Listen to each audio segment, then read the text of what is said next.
Hello, it's Brendan Wisting here again, and today we're going to be talking about how to give justice for Native American populations. So, Native American populations are one of the least, or one of the most hurt populations. So we talk about how we did, hurt Native American. Let's get this straight. When we did back in the 1800s, that was genocide, and that was genocide worse than Nazi Germany. When we did the Native Americans, was worse than what Nazi Germany did to the Jews and various other people that they killed. So, that's first. We have to get that out there. First, we have to face up to facts. That what we did was worse than Nazi Germany. We talk about Nazi Germany being bad, but really what we did was worse. That's first things first. Second, um, we're still mistreating them in various ways. So, first off,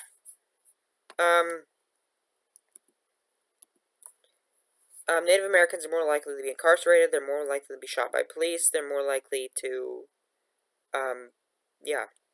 So, they're Native Americans count for less than 1% of the population, but make up almost 2% of police killings. And they make up 9% of the population, but 29% of the prison population, 15% of the population, but 38% of the prison population in Alaska. In Hawaii, they make up 10% of the state's population, but 39% of the incarcerated population. And in South Dakota, they make up 9% of the population, but 29% of the prison population. And why this is because these reservations are poor. Really poor. They see more domestic violence, more crimes in general, especially domestic violence and that sort of thing. So let's get to actually the reason why they're so poor is because they don't own any land, their own land. Pretty much all Native American land is owned in trust by the federal government. The federal government owns it. That is absolutely ridiculous. That's just wrong. The reason why this is so bad is because, like, if you want to start a business, you refinance your house, you put a mortgage on your house, and then you start a new business. They can't do that because they don't own their own land. So that makes problems with starting businesses. That makes tons of problems. Also, the permitting process to put any large industry or any type of economic help, any type of something outside the area to try to put one in is also really difficult because the process is like 60 steps, where a process outside of it is 4, and no business wants to do that. So McDonald's doesn't move in. That's a very good business, but that's just an example. Nobody wants to move in to do anything. That's another economic problem. We need to fix that. Give the Native Americans back their own land. Another problem is all their land is fractioned because they keep okay, this family is going to own all their land, and then that family, well, actually they've gotten smaller. But the thing is that family has children and children that become more fractionated, they have smaller and smaller parcels of land, and now they're you know so small and tiny pieces. So that's also another problem. And those not even people that live on the land. That's just the ownership. So we need to deal with that. That's another thing too. That's not even ownership. It's who gets to rent the land. Actually, it's actually who rents it. That's the word. But who who has rights to use it? Because they don't own it. So that's another problem as well. And then the 60 step perm or regulation process needs to be certain down to like what it is in the rest of the states for. Another problem is they have no political representation. They need to have political representation at the Department of the Interior, Congress, executive or the presidency. They need to have some type of representation because they don't have that. That's a big problem. So Native American communities are often impoverished and jobless. 17% of the Native Hawaiians and Pacific Islanders, and 27% of all Native Americans and Alaskan Natives live in poverty.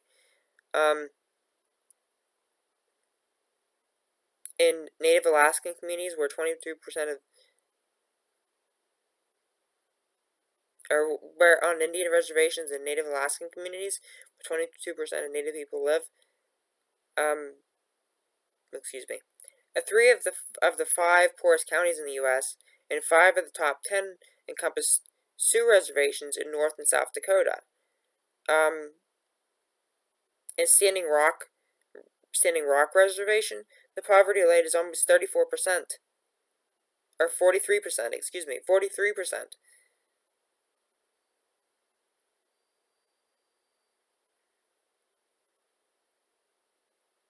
Of the poverty rate, and the unemployment rate is 60%.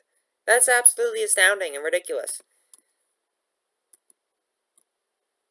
So another thing, they keep giving the land to mining companies, like coal mining companies, ore mining companies, and there's one in Hawaii. They're fighting this sacred mountain that they have, Mauna Kea, if I'm pronouncing it correctly. They're trying to keep a telescope from being put on it.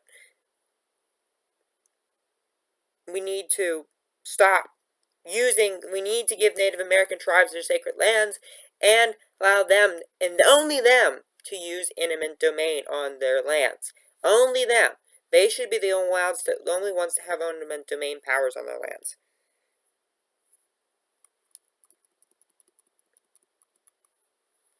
So, also, the rates of cancer, rates of disease and stuff are much higher on Native American reservations. They're also more enclosed. That means this COVID-19 thing is more prevalent, more a concern on Indian reservations. They also do not have health resources, and I'll get to more on that in a minute. They keep giving, like they gave, there's tar sands and the tar sands in northwestern Alberta, Canada. They're giving away Native American reservations to them or to oil companies. That's, we can't be we can't be producing. We already have too much oil on stockpile. If we just went through that, we would be past 1.5 degrees. That's not counting for land they're not using. That is not accounting for that's not accounting for what we're still drilling. That is not accounting for what we're exploring. That is not accounting for any of that. That's a problem. And also, some tribes have embraced that type of fossil fuel, which I think is against their original values. And I sort of think that's another problem in itself, as we keep pushing Native American groups away from their own original values, their own original culture. Now we have rampant corruption and other forms, even allegations of murder for hire. Violence in Native American communities and against women and children is prevalent in Native American communities. Native women are 3.5 times more likely to be sexually assaulted or raped, which did the same thing, but okay. To me, if you do anything sexual to a woman against her will, that's rape, but okay. 22% of Native children suffer from post-traumatic stress disorder. That's the same amount as of That's the same rate of PTSD as Iraq and Afghanistan veterans. That is a concern, really concern. And most of this violence is committed by other Native Americans because they live in areas of poverty, extreme poverty. So that's another reason.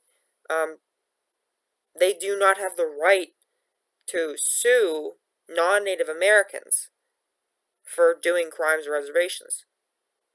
Tribal courts cannot do that. That has to go through federal court. And usually they don't want to handle that.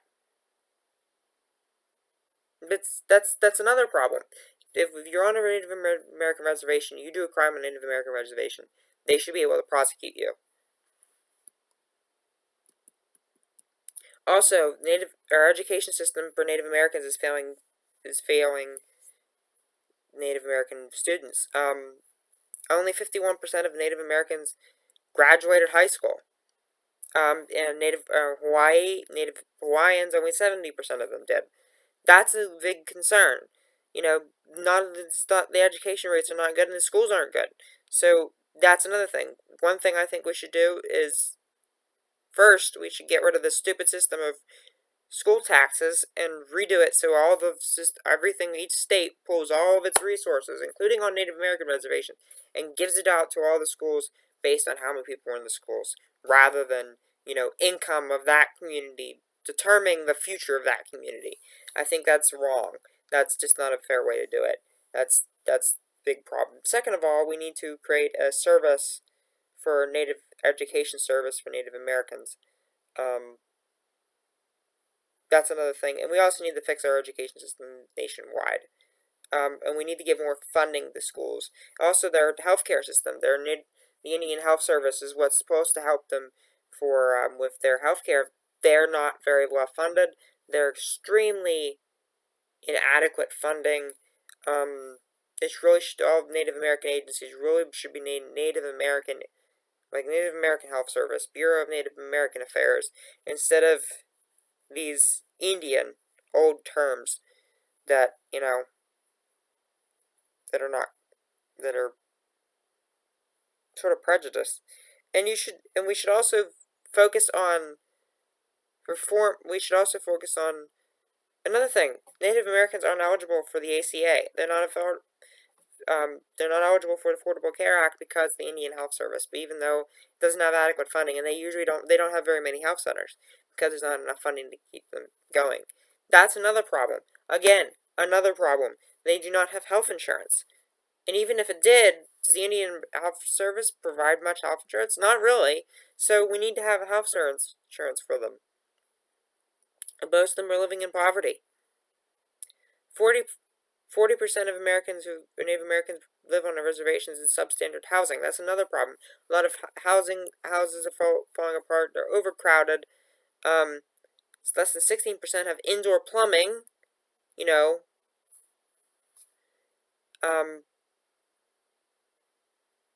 And is historically underfunded. Again, funded through the Department of Housing and Urban Development and augmented by tribes. This needs to be fixed.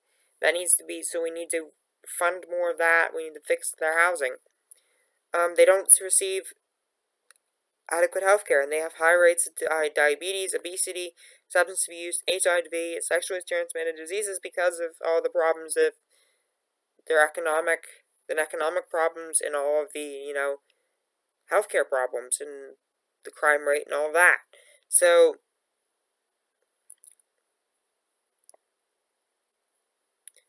And they have inadequate emergency services. They lack basic services like emergency contraception and forcing them to travel hundreds of miles to seek treatment somewhere else. And a lot of these areas are really remote. So, that's another problem. There's no, as I said, because they do not own their own lands, there's no way for them to get capital to start things up. There's no banks. There's no financial institutions to do anything with. There's no way to, start a business or anything like that. That's another economic problem, so they can't do that. They have the right to vote, but they don't have enough money for polling stations, so they might have to travel hundreds of miles, so they don't vote. This is voter suppression. That's voter suppression. That's another problem. And then they also have high rates of illiteracy in some rural communities. That's another problem as well. High rates of illiteracy in some Native American communities.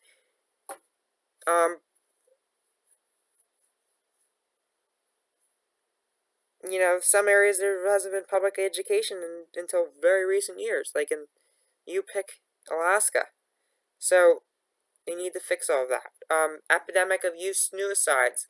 There's a lot of suicides, especially ages 15 to 24, which is 2.5 times the national rate. We need to have more mental health services for Native American reservations. That's another problem. Native American languages are not They're dying off. That's another problem. We need to be able to teach. We need to be teaching them these things, and because of the obstacles, because of the No Child Left Behind Act, and other problems, they don't have any reason to teach them, and we need to fix that. We need to preserve these cultures. These cultures need to be preserved. Um, a lot of some native communities don't have their rights recognized by the federal government. That's another problem. It takes so long to get recognition from being a federal tribe that it's ridiculous. So that's another problem. The list of stuff goes on and on for Native Americans, problems on Indian reservations. So what are we going to do to fix that with that? Well, let's go make a list.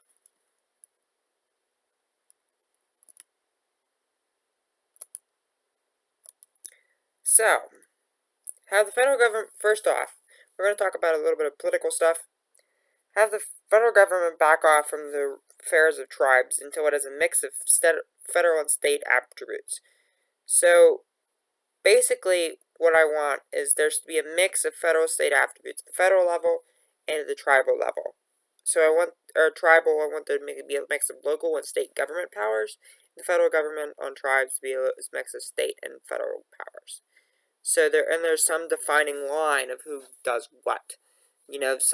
Somebody's got to do something. So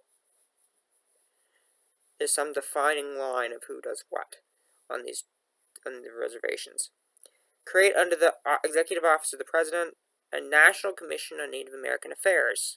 Abolish the Bureau of Indian Affairs and replace it with the Bureau of Native American Education under the U.S. Department of Education, the Bureau of Native American Infrastructure and Land Affairs under the U.S. Department of Interior, the Bureau of Native American Environmental Protection under the U.S. Department of Interior, the Bureau of Native American Police under the U.S. Department of Interior, the Bureau of Native American Cultural Affairs under the U.S. Department of Interior.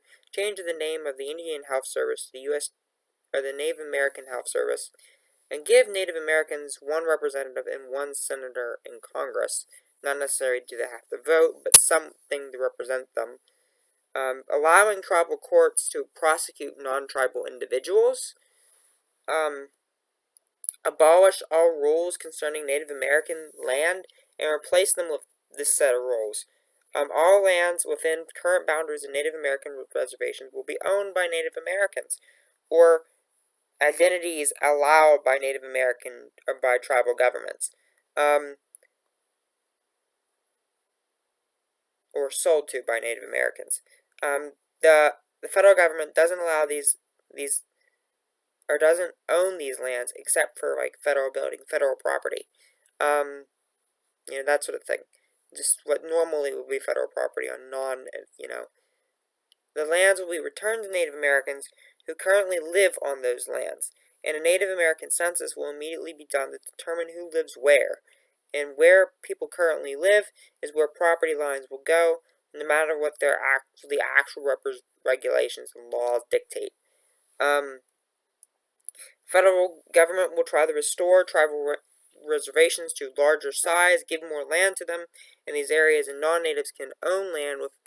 And in these areas, areas they expand the tribes to non-natives can own land without permission from the tribe. That way, if you're living some 10 miles from a Native American reservation and they move the line over you, you're not getting evicted from your property. But now you're under the tribal government and you have to listen to the tribal government.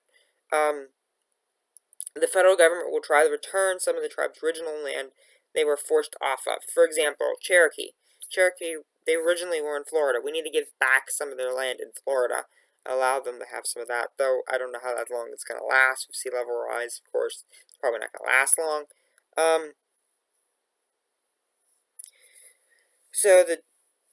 Especially sites that are sacred.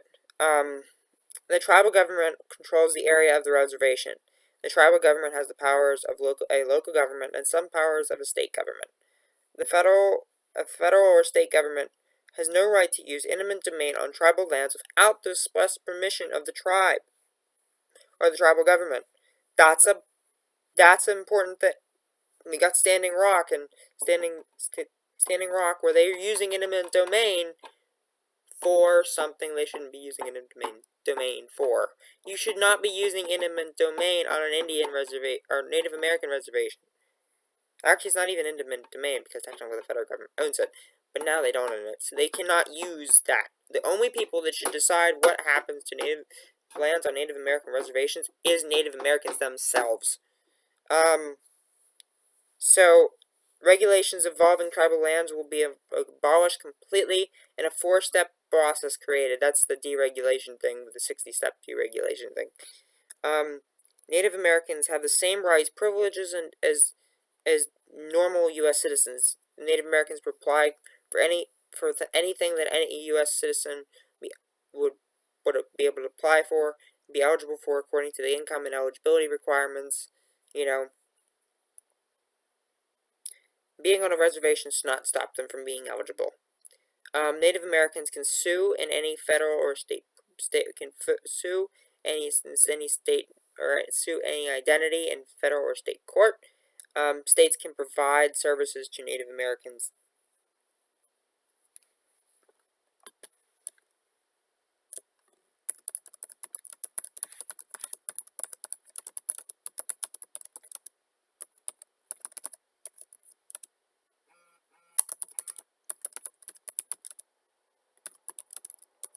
States can provide services to Native Americans on reservations if tribal governments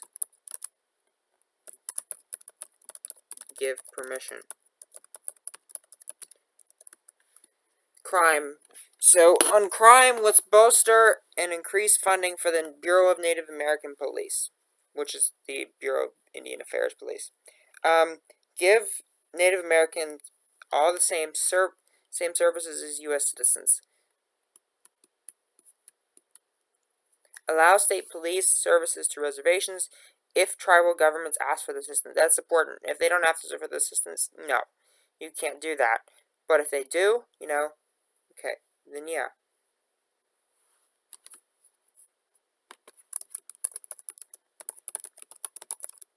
More funding for tribal police. If a crime is committed on tribal land, state or federal or state or tribal authority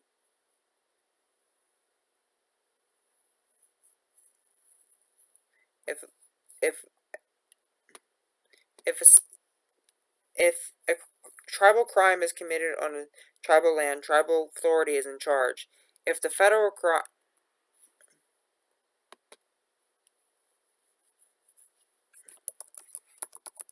If a federal crime is committed on tribal land, then the federal government is charged. A state law that conflicts with tribal law will not be enforced on a reservation. So if a tribal or state crime, yeah, there will be no double jeopardy with this. Another problem is that a lot of times Native Americans commit crimes will get double jeopardy because the tribal government will prosecute and then the federal government will prosecute them. The tribal government will take control of all offenses where the age of the offender is under 25. State tribal governments will take all offenses under the Major Crimes Act that states normally have control over, except murder, kidnapping, armed bank robbery, child abuse, and rape. All prison systems shall be reformed to put rehabilitation first, at the center, including counseling, restorative justice, mental health, healthcare, educational services, community service, vocational services, and these include and are not limited to carpentry, anger management classes, life reflection classes, litter picking, furniture manufacturing, agriculture, textiles, college courses, and GED education. They must treat prisoners as people and promote dynamic security, which is dynamic security is like Norway, Finland, Sweden's prisons are emphasis on dynamic security, where guards build a rapport with prisoners, and they try to interact with them in that sort of way. So that way, there's less tension, and there's less reason for a prisoner to attack a guard and there, that way, if something bad happens, they could find out beforehand and prevent it. And it's very effective. It's very effective. The system we have, when we're trying to separate the guards from prisoners, is not good for. It does not help the prisoners. It hurts the prisoners. And live in conditions that are human and survived by nonprofits, or living conditions that are humane and supervised by nonprofits dealing with prisoners. Environmental protection. Giving Native Americans rights to exclusive intimate domain on their lands, prioritizing environmental protection on Native American lands, stricter environmental protection laws, creating a national native sacred sites registry, which should have the same protections as natural parks and be protected by tribal governments and National Park Service, who are employing Native Americans. Education. Reorganizing education systems in the U.S. so money is pulled at the top state level and then redistributed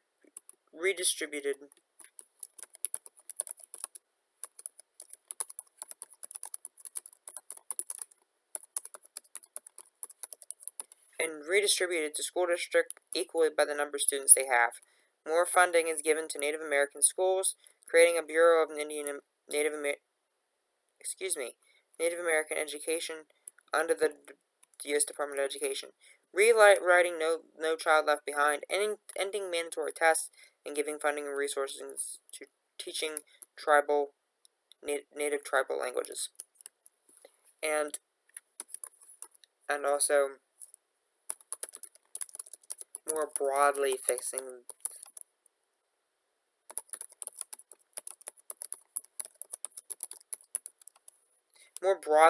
the education system.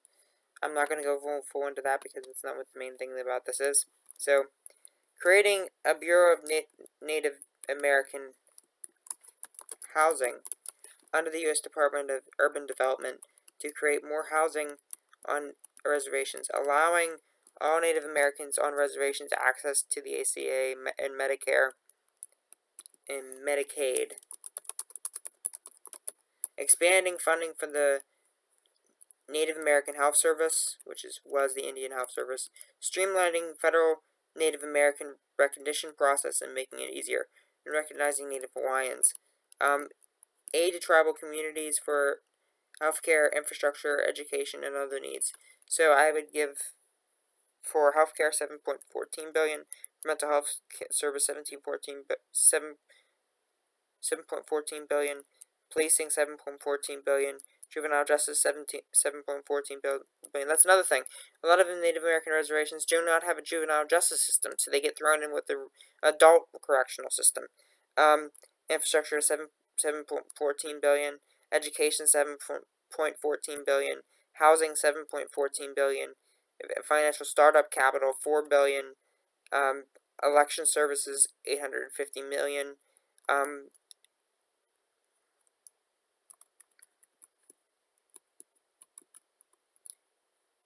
invest $127 million in the highly fractionated Indian grant program to reunify divided and fractured ownership of tribal land, invest $600 million in the Indian tribal land acquisition grant program for tribes and tribal corporations to purchase land on their own reservations, and $400 million for the federally recognized tribes extension program to provide education outreach and research level or based knowledge on tribal lands through USDA extension program. And that is everything. Done. So that's all of my policies for helping give Native Americans justice for Native Americans. So yeah, thank you for listening to me babble on about justice for Native Americans and what should be done there. Thank you. See ya. Bye.